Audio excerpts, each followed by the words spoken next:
At syempre mga kalakbay, sa pagkakataong ito, narito po ngayon tayo sa Mirador Jesuit Villa Retreat House, Loyola Vista de Baguio. Samahan po rin niyo ako at ati pong lakbayin.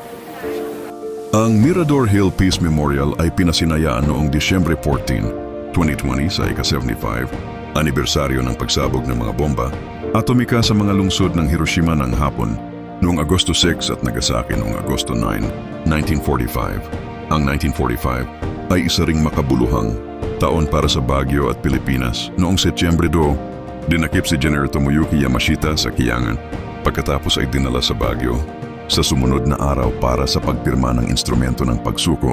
Pagsapit ng Disyembre 1945, ang Baguio at ang iba pang bahagi ng Pilipinas ay nasa proseso ng muling pagtatayo at pagpapagaling mula sa ikalawang digmaang pandaigdig. Ang kampana ngayon ay nakasabit sa Mirador's Peace Memorial sa ilalim ng Japanese Torii Gate-inspired mount na nakaharap sa kanluran patungo sa lowland at Lingayen Gulf ang detonator na bahagi ng bomba. Ang kalahati ng kampana ay nakasabit na ngayon sa Pandemic Healing Memorial na matatagpuan sa katimugang bahagi ng Mirador Heritage at Eco-Spirituality Park.